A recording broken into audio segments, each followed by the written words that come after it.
तो लॉकडाउन के दौरान छत्तीसगढ़ में शराब दुकानें खोले जाने पर भाजपा नेताओं का आरोप है कि शराबबंदी का वादा कर सत्ता में आने वाली सरकार जनहित की जगह राजस्व जुटाने के लिए लोगों की जान खतरे में डाल रही है।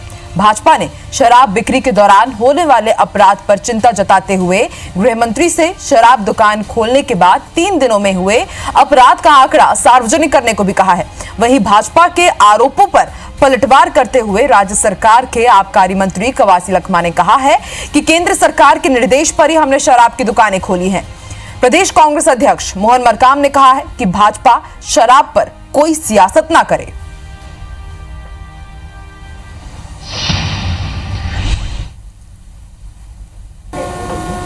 इस सरकार को आने वाले समय में जब तक कोरोना का संकट है, ये शराबबंदी तो कर नहीं पाएंगे। लगता है कि घोषणा जनता के साथ किया गया वादा विश्वासघाती होगा।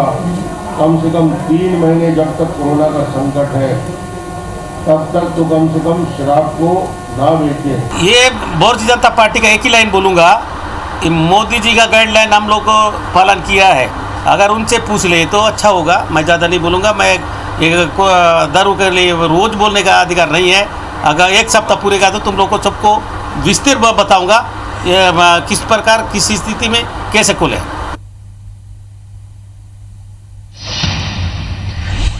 चलिए और ज्यादा जानकारी के लिए, बातचीत के लिए, क्राइम रिटर्न को अच्छे से समझने के लिए सीधे रुख करेंगे रायपुर का और बात करेंगे हमारे सहयोगी संदीप से। संदीप, अलग अलग रिपोर्ट के जरिए हमने देखा कि किस तरह से पिछले 3 दिनों में एक बार फिर से छत्तीसगढ़ में जो क्राइम का ग्राफ है बहुत तेजी से बढ़ा है।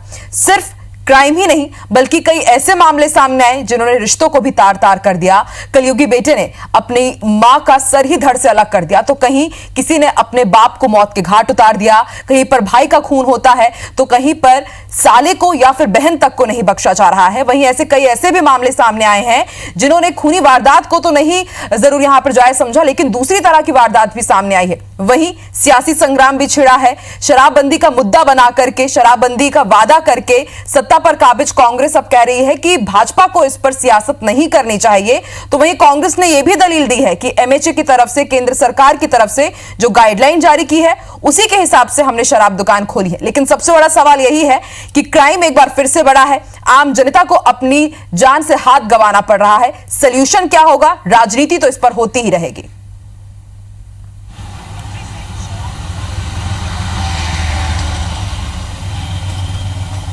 बिल्कुल, देखिए जमकर जो है राजनीति हो रही है शराब दुकानों को खोलने के लिए, लेकिन इसके पीछे जो जनता है, खासकर महिलाएं जो होती हैं घर की, वो ज़बरदस्त तरीके से पिस रही हैं। आम जनता इसमें बहुत ज़्यादा परेशान है। जो निम्न मध्यम वर्गीय जो महिलाएं हैं वो खासी परेशान है। देखिए, शराब दुकान खुलने के बाद प्रदेश में 5 हत्या हो चुकी है, जिसमें 4 जो हत्याओं का कारण है वो सिर्फ और सिर्फ शराब है। राजधानी रायपुर में हम चौक चौबंद पुलिस व्यवस्था की बात करते हैं। यहाँ का जो डीएसआर सुबह 8:30 बजे और शाम को 5 बजे जो पुलिस जारी करती है, आप उसमें उठा के देखेंगे तो 80% जो केस है वो शराब से मारपीट के, शराब के बाद छेड़खानी के और शराब पीकर पत्नी के पैसे छीनने, ऐसे ये जो मामले सामने आ रहे हैं। मतलब जिन महिलाओं ने लॉकडाउन के दौरान अपनी बचत से घर को चलाया है, उनसे पैसे छीनकर आज उनके पति शराब पी रहे हैं। लगातार क्राइम का ग्राफ हो रहा है, दुष्कर्म हो रहे हैं, कल एक्सीडेंट हुआ है, 24 घंटे में रायपुर में 2 चोरी हो चुकी है। सबसे बड़ा उदाहरण दिखा रहे हैं। पुलिस को भी दोषी नहीं देंगे, क्योंकि पुलिस सुबह शराब की व्यवस्था संभालती है, फिर 2 बजे लॉकडाउन के लिए दुकान बंद कराती है, फिर नाकेबंदी करती है, उसके बाद रात को पेट्रोलिंग कर रहा होता है। आपको एक उदाहरण दिखा रहे हैं। सिविल लाइन के पास हम खड़े हैं, सिविल लाइन थाना, पुलिस का कंट्रोल रूम, उसके पास में ही कोतवाली थाना है। दोनों के बीच में अब देखिए 2 लोग यहाँ पर पड़े हुए हैं, शराब के नशे में धुत हैं। यहाँ पर स्थानीय लोगों ने बताया कि शराब पीकर इनकी जो है बहुत बहस हुई है। ये आदमी पिछले 3 घंटे से पड़ा है, जैसे हमको ये दिखाई दिया है। हमने 112 में फ़ोन करके जानकारी दी है कि इसकी तबीयत भी खराब हो सकती है, शराब के नशे में धुत है। हमने 108 को भी जानकारी दी है। अब इसमें देखने वाली बात है कि 15 मिनट हो चुके हैं, पुलिस अभी तक पहुंची नहीं है। इस तरफ आपको दिखा रहे हैं ग्रास मेमोरियल ग्राउंड है।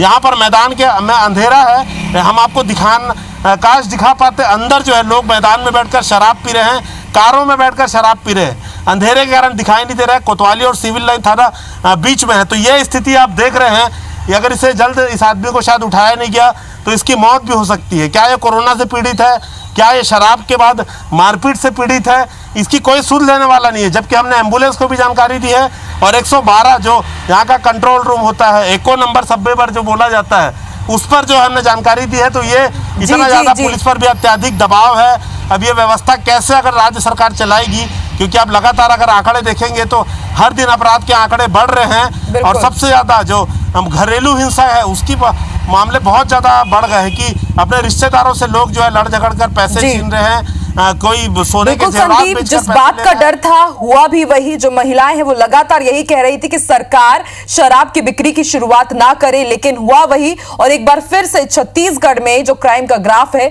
बहुत तेजी से बढ़ा है। वाकई सरकार को इस तरफ भी ध्यान देना चाहिए, राजनीति से उठ करके इस बारे में जरूर कुछ विचार मंथन किया जाना चाहिए। शुक्रिया संदीप पूरी जानकारी के लिए।